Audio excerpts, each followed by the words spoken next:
Hi guys, welcome to my channel. Today I wanted to talk a little bit about my story of how I went vegan. Um, and yeah, just like share my story because it might help other people or it might be interesting. Um, but it was literally the best decision I've ever made in my whole life. So growing up, I've always loved animals and like learned animal facts and always like wanted to just like look after animals and rescue them, and animals was my thing. Even maybe I loved them more than people. So I just loved animals, and I always also loved like pepperoni, chicken, sausage, and obviously just eating meat. And I always used to think like a meal is not a meal without meat in it. You have to have meat as a staple, and then the rest are like sides.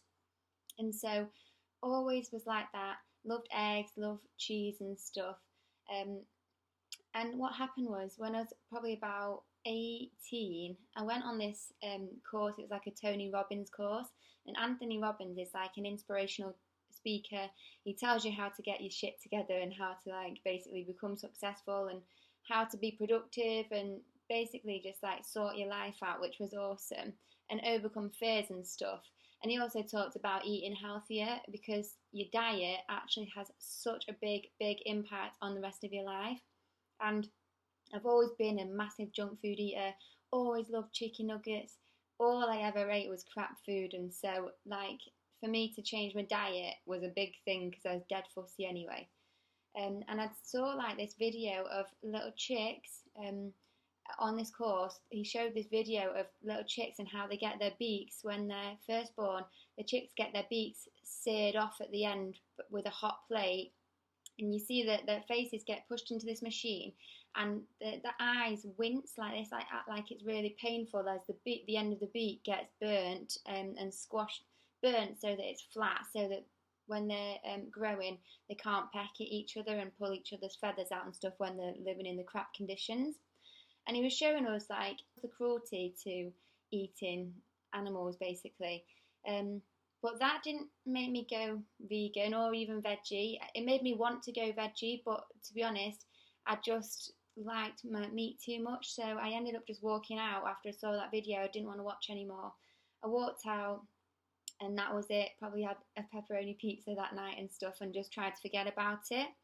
And then every year at Christmas, like we'd always have like turkey, and I was so aware that animals had to die for my food, but that's as far as it got. It was like I knew that to happen, but I didn't ever think about how they had to die, whether they wanted to die, the conditions that they even live in, whether like putting myself in their shoes. Basically, I just never even thought of any of that. It's like I was aware that animals had to die, but not even I hadn't even put my heart into it or my compassion into it, and really actually thought about what that means.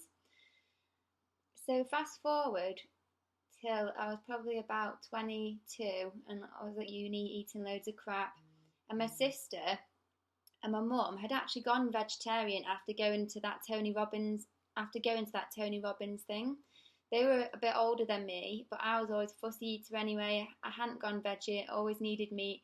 And I even remember my mum cooking us spaghetti bolognese and putting corn in it and not telling me.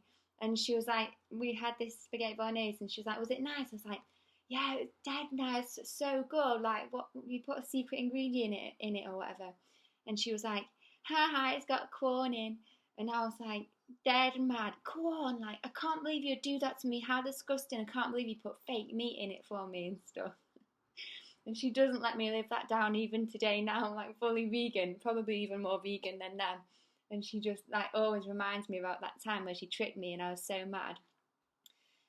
But yeah, they were veggie first for like years and years. And what happened was eventually, don't know what triggered it off really, but just with my sister being veggie and my mum being veggie, I ended up coming away from like an old friendship group. And I think that I can't even think where I decided to go veggie other than maybe just naturally growing up, maybe seeing a few things, maybe thinking about it a bit more. I'd always like known that animals die for food, and so it must have just kind of eventually had its toll on me, where I thought, you know what, I'm going to just try going veggie and see how it goes. So I'd gone veggie first and probably went back and forth and did veggie for a while. But then what happened, and veggie was like, I loved my egg still and I loved my cheese. So to think of going vegan, it felt like it was dead limiting and restricting and stuff. So I was veggie for a while, probably went back and forth. And then my sister had gone fully vegan, because her friend had gone vegan and she'd shown her a few videos and stuff. And then my sister had probably mentioned it to me a few times. And because she'd done it, I kind of felt like, you know, maybe I can do it as well. I'd watched her, she was doing it really well. And I wanted to try because I felt like I actually loved animals more than she did. She might think different, but I felt like that, and I just like, and I was just so contradicting myself, eating them and eating their like excretions, whilst I still pretended that I really loved them. And I was like, you know, I love them just as much as she does, and she's managing to go vegan and stuff, so I was going to try. And it was really all for the animals, to be honest. And the more that I tried going vegan, the more that I would then open myself up to seeing things like watching the videos you saw on Facebook, and, you know, not just like flicking past them, or if it looks a bit gruesome, like turning it off, actually making yourself watch it and realise what's going on and realise what you're paying for. Every time you buy eggs in the supermarket, every time you buy eggs in the restaurant, every time you buy any type of animal product, it's a supply and demand. So you give your money, and what happens is that then creates a demand for that product to be back on the shelf. So you've paid your money, and then what happens is the animal has to, the next animal's up to die so that you can have that thing again. So you actually are contributing to it a lot more than you think, because every time you buy it, you're then demanding the next one to be killed so that you can have it again. So the shelves are always stocked up. So I tried veganism, and I think I kept doing like starting it like on the new year. So I must have started it one new year and lasted for a little bit, and then that was it. And then the second new year, I'd really built myself around to it, and I was like, right, I'm going vegan from now on, and I did. And I've got quite a good like mindset. If I really want to stick to something, I can. And maybe there were times when I went back, and like, you know, if you go to a restaurant and you ask for a vegan pizza and they don't have vegan cheese, and then you're just like, oh, it's fine, I'll just have normal cheese, and then your friends are like, I thought you're vegan. And you're like, I'm trying, but I'm here, we're having pizza, so that's that. There'd be the odd time I've done that, but when I like really stuck to it, I stuck to it. And what happened was, yeah, the more you watch the videos, the more you go vegan and like really like learn what's going on, the more you absolutely just can't even go back. You can't do that sneaky little one. You don't even want to. The thought of it all makes you feel sick, and all of that.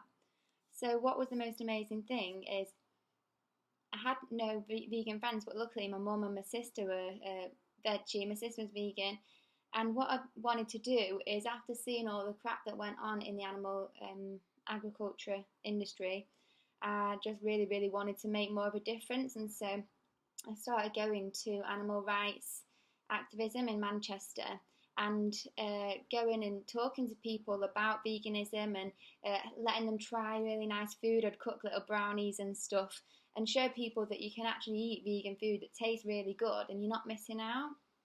And the best thing about like veganism nowadays is you literally do not miss out, because they've got substitutes for everything, like cheese, butter, all the different meats, everything, milk. You can literally find a substitute. Some taste like crap, some taste really good, and maybe you're not ever going to get the replacement for that particular mozzarella cheese that you really liked, but you can find something that is just really, really nice. It does the job, and the element of just knowing that you're doing something that doesn't cause harm to another being, just from choosing that, honest to God, it feels so amazing to put myself second and to just choose something that maybe, like, you know, cheese is actually addictive. It's got oxytocin hormone in, because when the baby cow is born, the mother's milk that's produced has got loads of oxytocin in and loads of really feel good hormones, and also hormones that make you addicted to drinking the milk, so that when the baby cow does feed, it continues to feed so that it will grow big and strong like in the wild. We're not meant to drink cow's milk because it's got all the hormones to turn a baby cow into a big cow. So it's a shitload of hormones that we do not need, we never should have, and it's too many hormones for us anyway.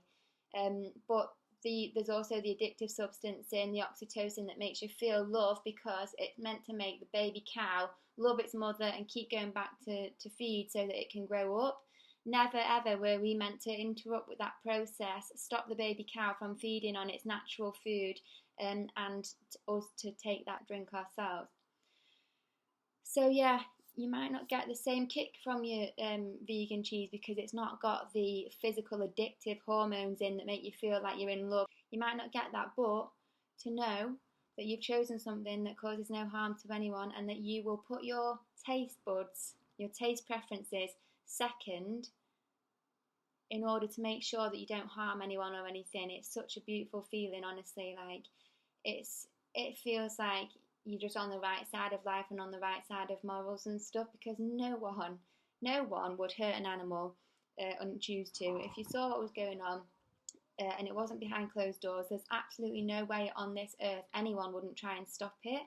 So, just take your morals and like kind of live by them, rather than like having morals in one area, but then when all the animal stuff's happening behind closed doors, you just pretend like it's not. To be able to live aligned with your morals is amazing. So you've got all the different alternatives you can have now. It's so easy nowadays, and yeah, like there was no going back for me. I started doing the activism, talking to people about it, watching videos on YouTube of Joey Carbstrong, Earthling Ed, James Aspey, who all did talks, and it was amazing to just learn so much about it all. And I met some like amazing kind of vegan friends as well, and it was nice to have people who were eating the same as me, and we all support each other and stuff like that. And to help people and teach people about the realities of what's going on, because you just wish you knew sooner. Once you actually truly find out and it truly clicks and you put your heart there and you think, God, you'd never wish any of that on your worst enemy. When you look at the slaughterhouse videos and all that kind of stuff, you realise like you would never wish that upon anyone, not even the animals and stuff. And so it's amazing. And then what happened was, because I just went so vegan, because it was like I did the diet, I didn't want to wear any of the clothes that wasn't vegan, and then like you find out more and more stuff, and you just want everyone to know the truth, because you feel like you don't want to see the animals hurting anymore, and you know that every single day they're suffering, so you just try and do your best to help. And then what happened was I ended up turning my mum vegan. She was obviously veggie anyway, and my dad used to be a butcher, and he like always ate meat, and he felt like a bit of a manly man, so to eat meat at the barbecue and stuff, that was a manly thing to do. And he wasn't veggie. But what happened was we ended up having a conversation, because he told me one time that his dad, as a butcher, they once had a male pig in like a shed or whatever, and it was time to kill this male pig, and they had a hammer with like a sharp thing on the front, and they were going to hit the pig round the head with it or whatever, and kill it that way.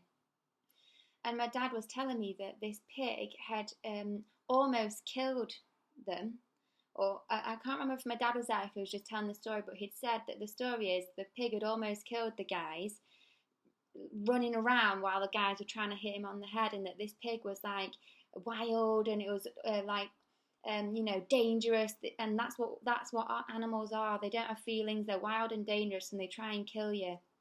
And I said to him, wouldn't you try and like fight for your life if someone was trying to hit you around the head with a hammer and kill you? And it made him kind of think differently, and he was arguing, saying, animals don't feel like that. The standards in the slaughterhouse are like really good, and they're killed instantly and nothing bad happens. And I know different, because I've seen plenty of videos where animals are screaming, they're trying to run away, it's a gory, horrible battle, They've had their throat slit and they're still kicking around and moving, really horrible stuff.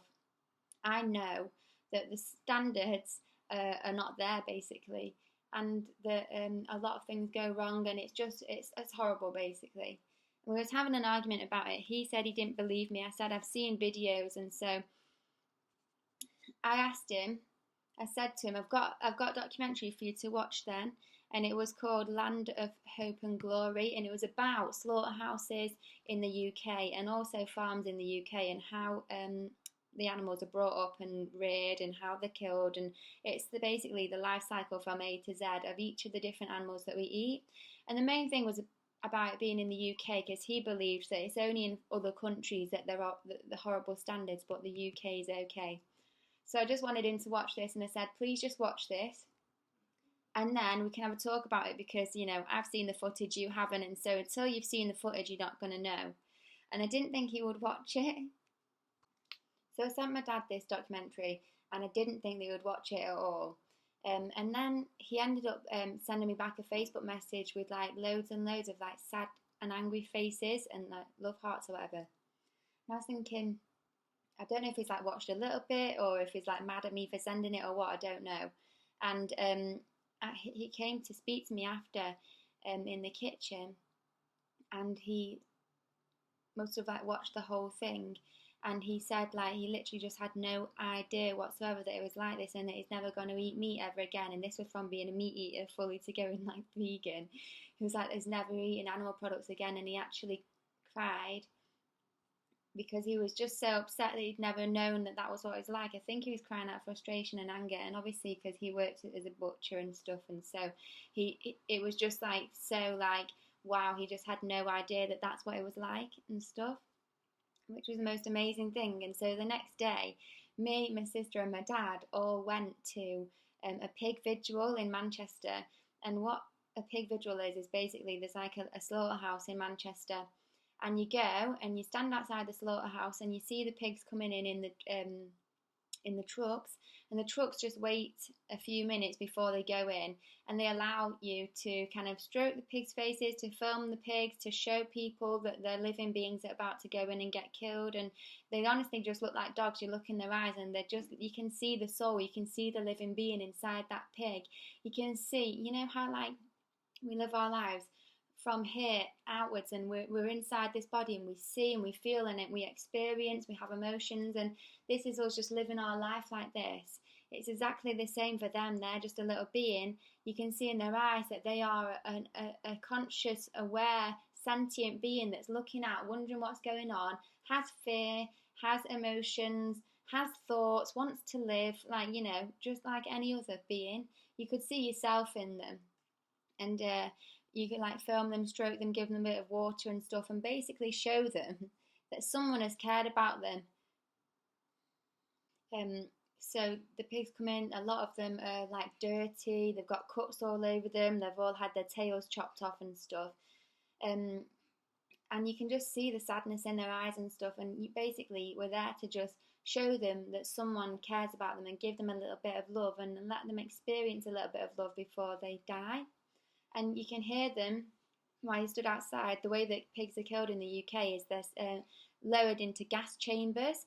And so it's like they're thrashing and they're screaming in these gas chambers, every single one. And you can hear them from the outside screaming whilst they're suffocating in these gas chambers. And that doesn't kill them, that just like puts them to sleep. But it takes a few minutes for them to stop breathing where they go unconscious, and then they get their throats slit. And you could hear them screaming, and it was just like, basically, it's not nice to see, it's not nice to hear, and it's not nice to experience, but you're not there for yourself, you're there for them. And, you know, it makes such a difference to actually be there and to actually connect with the animal that's about to die, and to really experience it and see the soul and see yourself in them and see that they are just a being too, and really make that connection. Because a lot of us, like me when I first started out, and I was so aware that animals died, but that's as far as it went. I wasn't emotionally connected to it. I wasn't like thinking about what they go through for me. I wasn't thinking about the death and the pain and the suffering that I inflict on them so that I can eat them for 5 minutes and get some kind of taste sensation out of their dead body. which you can get from plants and all other things, because most meat is seasoned anyway. Every time I'd eat chicken nuggets, I'd always have sauce on them. Every time I ate burgers, I'd always have sauce on them. Like, you'd always marinate and spice things with herbs and vegetables. So it's not actually the meat that you're bothered about, it's the taste. It was like the spices that you like, which you can literally put on anything and get the same sensation. So it all just changed from there. My dad's been fully vegan since. My sister's vegan. Luckily, she was the one that started it all off. I'm vegan. My mum's vegan now. My mum went vegan when everyone else did. She didn't come to all the vigils and stuff because she couldn't face that kind of thing. But she was fine to just be vegan anyway. And we've really just not looked back. We've not missed anything. We're a little vegan family. And yeah, like, continuing to make people aware. So that's my story. And yeah, like, please let me know in the comments below what your story is, if you can relate to anything, if you're struggling with anything, if you want any help or whatever. And yeah, like, thanks for listening. Sending so much love. I'm Gabby Zakara.